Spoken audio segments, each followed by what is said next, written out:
Hello and welcome. It's your favorite relationship coach, Jacinta, with today being the day that we talk about how do I move on and accept, or how do I accept and move on, whichever way you put it.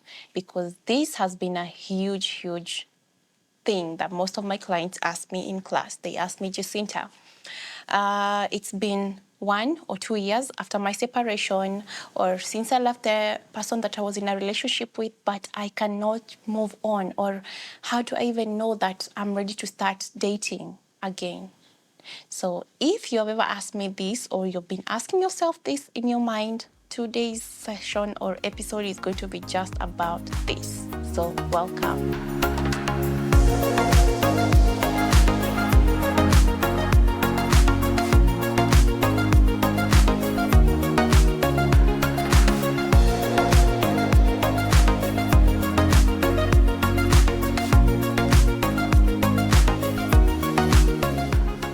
How do I move on? And how do I accept and move on? This is a huge topic, like I've said, because I know for a fact that I have asked myself this in the past. And I even had a conversation with one of my friends about it this morning. And I asked them, so how did you know for you that it was time for you to move on? Because they're now in another relationship and they were previously in a relationship which did not work, and same case to me. So this is going to be a compilation of the main points that I personally used, and also a compilation of things that other people who have moved from some relationships which did not work out and finally ended up in relationship that make sense to them. Yeah. So welcome. And if you're first time subscriber, please remember to do what we always do, which is to subscribe, hit on the red button, and it will turn gray after you subscribe. And if you're a returning subscriber, thank you very much. And a special shout out to Manas, the lady from Asia, the one who is always commenting. Thank you very much. And I really appreciate all the support that you have been giving me. You who I do not know, who likes my videos, who subscribes, you who DMs me. Thank you very much. I really appreciate this, even for sharing, because I have had somebody tell me this piece was sent to me and then I listened to it, and that's why I'm reaching out to you, which I'm very grateful for that. So thank you very much to you. So back to the main point. How did I know that I was ready to move on, or that I was done with the relationship that I was in and was ready to flip onto the new chapter of my life? I'll start with number one. I felt ready to move on. What do I mean by this? Your intuition, or just the feeling of being ready? When you're ready, you're actually ready. Uh, Let me just say that you don't have to feel the pressure of moving on. Whether it's 2 years or 5 years or even 10 years, our time frames or timelines are very different. And time is very different for each and every one of us. So if it's been 3 or 4 or 5 years, maybe it's remarrying after your partner has passed on, your loved one has passed on, or it's a relationship that previously or in the past did not work out, it's okay. Don't feel the pressure to move on because everyone keeps telling you, Mom, Dad, or so and so, Jacinta, move on. It's time for you to remarry again. You don't have to succumb to that pressure. Just know that you will be able to move on eventually when you're ready to. In your heart, you normally feel this pull, this thing inside you telling you that you're ready. And most of the time, when you have that feeling, it's actually when your person is right there also looking for you. Yeah. So when you're ready, that's the time to move on and start dating again. Other than that, do not succumb to anybody's pressure. And I will emphasize this for the sake of anyone who is feeling this pressure, maybe from family, from friends. I know you can have the tendency to feel this. And sad enough, even for us as single moms or single parents, if you're a single dad out there and your kids keep asking you, why don't we get another mom or another dad? Or why can't I also have another dad like my children or other children in school? This is not the cue for you to look for someone, because you'll only be bringing someone out of necessity. And if you have learned something, if you've ever been in a relationship that did not work out, then you know sometimes for the wrong reasons, it's not it doesn't make sense to be in a relationship with someone just for convenience. Yeah, there are many attributes, there are many things that make a relationship work, and convenience is not one of them. Your children is not one of them. Your friends is not one of them. Your family is not one of them. At the end of the day, you're the one who will be in that relationship, you and you alone. Yeah, so I hope this helps somebody out there. On to the second point. It is when you have actually met the one. Yes, I said it. I know I'm a hopeless romantic and somebody else is. And let's just be honest, sometimes you can meet the one in very uncertain circumstances. Maybe you were just doing your thing, minding your business, had nothing in your mind like you'd ever be in a relationship again, and then boom. Somebody who just treats you like the world starts with you and ends with you is there. Do you say no to them? Do you hesitate? If you have been in a relationship that has not worked, then you know how amazing, if you are in the relationship for the right reasons, you know how amazing it can be to have your own person, or to just have somebody who takes care of the small things that you cannot take care of. And I'm not just saying that you're not complete as a person. And I always say it is at that particular time when you find someone. But sometimes people don't just meet by accident. You might meet someone and you can be able to tell that this is the person. Again, your intuition, especially as women, I keep saying, listen to your intuition. That is the God-given thing that we have. And some of the times, because it can tell you even when you're with the wrong person, it can tell you when you're in the wrong relationship, and it will tell you when you find your person. It will tell you when the person for you that is in the picture with you is the right person with you. Otherwise, you'll be in a constant battle with your mind and your emotions because you're with the wrong person, and everything inside you is telling you that no, he's not the one. But when the person is right for you, you ask yourself three main things. The first one, how does he make you feel? Because there's a way you feel where you're not you're at peace. Let's just say, call it peace. Your soul is at peace when you're with the right person.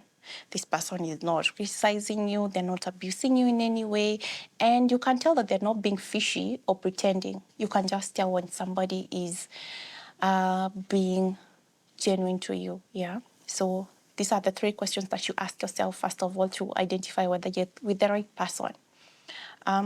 How does he make you feel? The other thing is, are you overworking in that relationship? Are you in this relationship where you feel like you have to plan for the dates for you to meet up?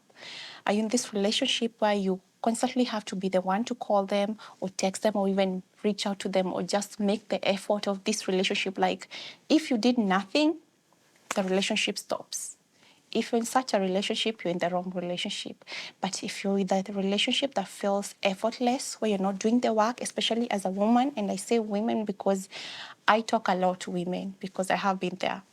So if you're this woman who is finally feeling free to lean back in your femininity, which is just receiving and being this lovely queen that you are, you're with the right person. So don't forget, how does it make you feel? Are you doing all the work?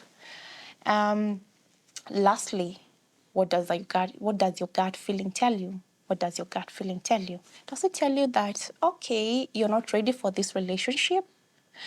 Or does it say, hey, maybe we can make this work? Yeah? Does it say, no, there's something that I cannot put my finger in, but there's something wrong about this person? Or does it say, he makes me feel safe? He makes me feel like I'm the queen. If that's what it says to you, then please go ahead and jump into this, because I know so many, and especially now in what I do, the profession that I work on, I know so many amazing men and women out there who who are actually at the peak of their careers, but they do not have the people to share all these wonderful things in their lives with. Yeah. So that was the second thing, if you actually find the one for you. The third point, which might make sense to some of you or might not make sense to some of you again. It is, has your ex moved on? Yes. If your ex has moved on, if he or she is in another relationship, if he or she simply has moved on with his life. And you know what I mean? He's maybe in his projects, doing his things, or even has gotten married again, remarried, or is even in another stable relationship. There's nothing for you to keep you there waiting, because what are you waiting for? Don't you believe that you can actually get somebody who deserves of you and you deserve them back? Yeah? If you're there and your ex has moved on, please, this is the cue for you to move on. Yes. The way that you're told, he simply wasn't yours to begin with, or he just wasn't the one for you. Yeah. So it's really sad. And I know I'm saying that it is for some, and for some will be like, why are we even talking about the other person? Because honestly, you cannot have what is not yours. And we have heard of how many a man will come into this relationship. You'll be with this man for 7, 10 years. You're doing everything that a wife should be doing, and he's never been a commitment with you. And then he meets another lady, because I had this similar story of a lady who was saying she's a sister to this man, whereby their girlfriend, the ex-girlfriend, was with him for 7 years, and he had not in any way committed.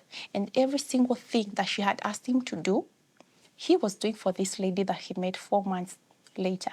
4 months, and he proposed to her. So think about that. He might not be the one for you. So maybe this is the cue for you to move on as well. Yeah. And that is really going to be huge, especially if you still have any hopes, because sometimes the separation or the breakup might not be consensual to both sides. Maybe you're still holding on, or you're still hoping. Maybe you're still stalking them to see whether they have moved on. Then this is your cue. If they have moved on, please move on with your life. I know that is the cue for you to actually move on. Yeah? On to the fourth point.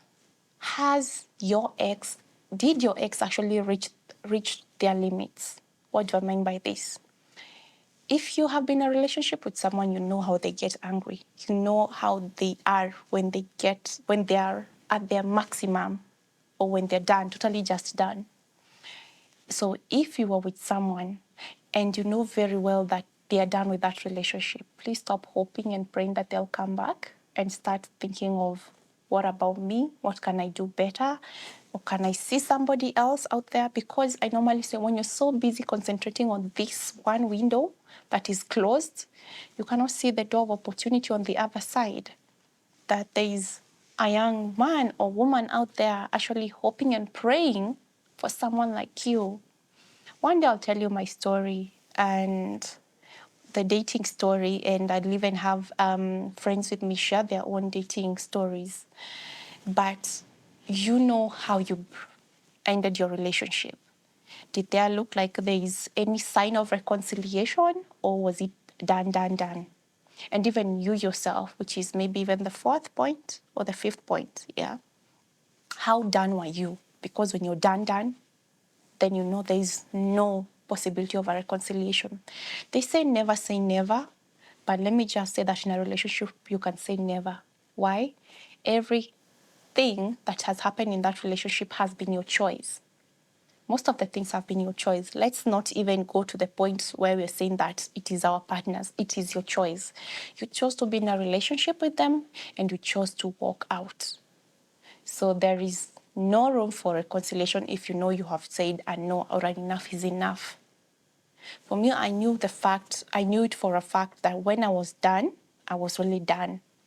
And whether my partner believed, or my ex knew that, or he didn't, that really had nothing to do with me. All it took was for me to know that I'm done. And that freed me even from the probability, even possibility of thinking, what if he can change? What if the odds are like this, like this? Those are negotiations, and there are all the stages and phases of loss and grief. So now I walked into my life knowing it was just me and my children. It saves you from the drama.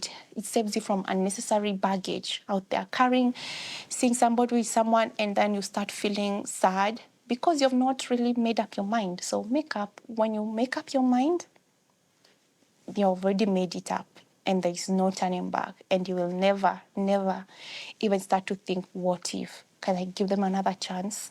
Or people come to you because I know some families, some friends have this tendency to just reach out to you and they ask you, are you sure it's really done? Why can't you guys work it out together? If you've not made up your mind, you'll be like, yeah, probably I could make it work. Or maybe I need to reach out to them. But if you've made up your mind, you will not succumb to that pressure. You will know that that is a closed door and I'm done. Why? I know I deserve better. This person is the one who put me through hell. And we have this notion. And let me just say it as point number 6. When you're finally able to see the reality, separating the reality from the perception. What is the perception? The relationship, how it might have been versus how the relationship was. Because I know for a fact that as people who have left a relationship, it is really easy for us to live in there. This relationship would have gone this way. Oh, we would have been doing things this way. We would have been taking the kids to this vacation. We would have been doing this and this. But let's talk about the reality. How many times did you take them off for vacations? Not even that. How many times were you even happy spending time with your ex? Yeah. So being able to distinguish the difference between reality and the perception in your mind is going to be a huge, huge step. When you're able to actually realize it, look at yourself, own up to the mistakes that you did in that relationship, look at your ex, see him for who he really is. Was he toxic? Was he abusive? Then that's who he was. Don't sugarcoat it. You know the truth. At the end of the day, it's only you, not even about what other people say. Other people see what you want to show them. When you're looking at me here, you might be thinking, oh, that lady's pretty, wearing a floral dress, but you do not know what I went through this morning, or you do not know what I'm going through behind the scenes, or whether I even crumble and fall down and cry, or what I go through behind all these things here. So just being able to identify or being able to differentiate the truth from what you think it might have been is another time where you will get to understand, okay, I'm ready for this. Yeah. And finally, on to the last and the 6th point is when you have been able to work on yourself or created awareness. One, awareness about yourself. One, who are you as a person? What are your values? What are your boundaries? What can you take? What can you not take in a relationship? If you go on to another relationship without having asked yourself these questions, then you tend to either end up going back to the very relationship that you came from, or another relationship with somebody else who is just, we say, the same devil, different faces. Yes. So let me just advise any person who is here watching this. If you have left a relationship and you're thinking that you're ready for another one, please do the work on yourself. Either reach out to me, I'm a coach. I have worked with several women to get them ready for another relationship, or even a therapist who you can be able to even identify or even answer questions like, why did you even attract this person in the first place? Because we don't live with people. And if you have left somebody who you know didn't hurt you in any way, was just a good person, and you had issues, it means that you really need to work on yourself. Work on these issues that you have. Are they issues from childhood? Is it something that happened to you? Is it trauma? Get to just understand all these things. By the time you're done with this work, I can guarantee you, and this was even something that I personally had to do. I had to sit down, I had to get the help of a therapist, I had to get the help of a coach, and to just be able to learn and unlearn and relearn the important things of relationship. How does a relationship look like? How do I lean into my femininity so that I'm able to attract a man who is in his masculine? Why? Because I was in a relationship where I didn't feel like they were masculine enough. I was very masculine in that relationship, and I did not want that again. So if you want to lean back in your femininity and to attract healthy and masculine men, please get working. It's a work, but you have to do it. You cannot be able to avoid it. So I'm hoping that with these 6 points, you're able to identify whether you're ready to move on to the next relationship or not. And like I said, please don't ever feel pressured to move on with your life. We're not in a race. The only race that you're in is between you and the person that you were yesterday, yeah? So walk at your own pace, make decisions in mind that it is your life, it is you. And just wait for the right person. Listen to your inner voice. Especially as a woman, you can be able to tell when a person is really good to you or not, whether he's the one for you or not. And if you need help in any sort of way that revolves around relationships, please DM me. I'm on Facebook, I'm on IG, I'm on TikTok, and my handles are down below. Reach out to me or even comment down below. Tell me, what are you struggling with in a relationship? Probably I could cover that as well, yeah? Because this was something that I have been asked a lot. So until next time, please don't forget to subscribe and share this with somebody who you know might be asking themselves the same questions if it's not you, yeah? So until next time, bye-bye.